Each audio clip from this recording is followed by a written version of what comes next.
Hi, Gail. Great to see you today. Thanks for joining us. Gail, with the growth in private label across key international markets, can you share a bit about your experience and why own brand or private label is important for customers today, please?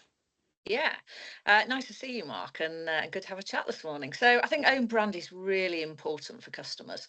It caters for a variety of different budgets, different dietary needs, whether customers are looking to save money and buy into budget ranges or looking to treat themselves with their premium ranges, or they may even need specific dietary brands such as free from or plant-based. And actually own brand covers all of those types of areas.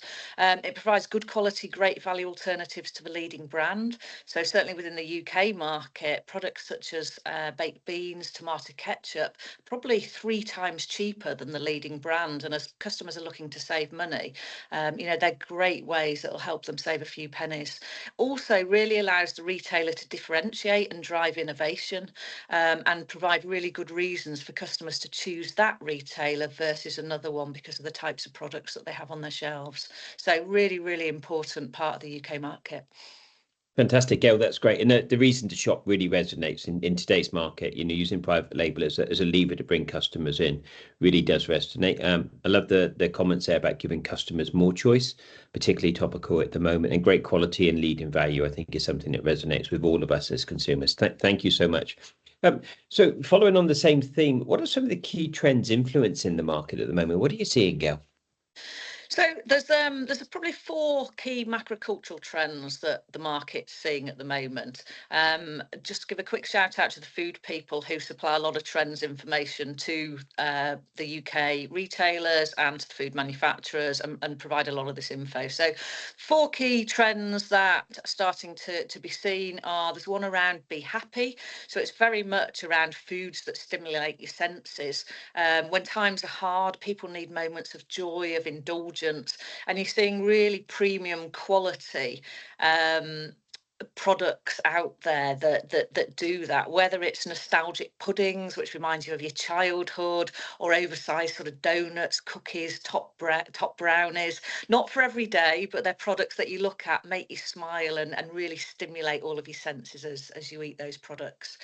I think smart spends is still really important. So I think COVID taught us that it's very important to spend wisely and make sure that you get the most for your money these days. And that doesn't mean that you're compromising or you're not having things, but it's just about making your money go further, and making sure that what you do buy either really saves you some time, or it delivers the quality that you're looking for, or a different type of experience. And you're seeing that Jamie Oliver talks a lot about how to make great tasting meals with very few ingredients, or on a limited budget, so it's not that compromise. You've seen M&S with Tom Kerridge linking in with their gastropub range, so again, you can have that out of home dining experience for a relatively cheaper price, but no, it's been done with renowned chefs.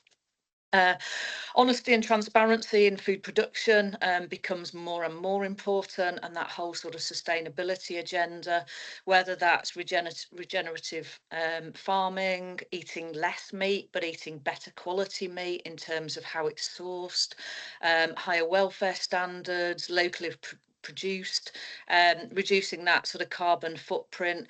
All of that remains sort of more and more important, and people really want to work with nature now, and not against it, in terms of making sure that the future is sustainable. And then health remains really important, health and wellness. So I think people are going back to that old adage, you are what you eat. People are very, very conscious around the impact of what you put into your body and how that affects your body, your mind. Ultra processed continues to be important, so people are looking to reduce the amount of ingredients they put into products, make sure they're more natural ingredients. It's become a lot more scientific. So you'll see businesses like Zoe out there where you take personalised health tests, and they can then advise you the type of foods to eat or not to eat that will impact your weight, your sleep, your moods. And you're seeing some of that then start to become a bit more mainstream. M&S have obviously linked up with Zoe. There's the new Yay mushrooms, which have launched, where they've developed those with Kew Gardens into some of their shop drinks, and all of that should, help to behaviour, boost your immune system.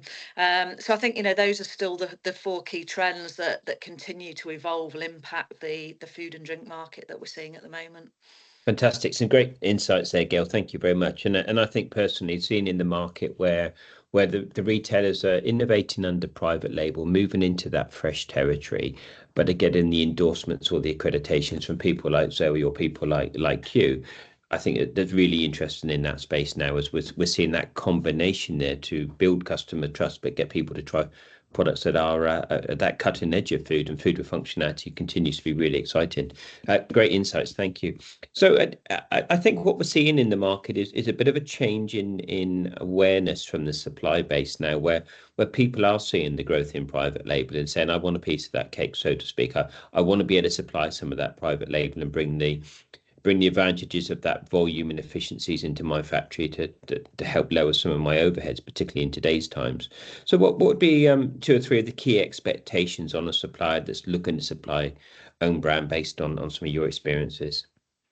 I think, there's a few fundamentals that have to be right. So clearly you've got to be technically strong and at the required technical standards and sourcing standards for dealing with a particular retailer.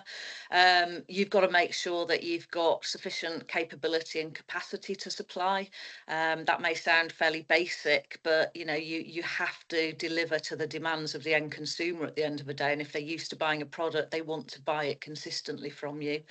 I think really understanding the customer and the end consumer, so understanding the business that you're working with and how they want to work and what it is they're looking for you to help provide, and understand the needs of the end consumer of your product as well.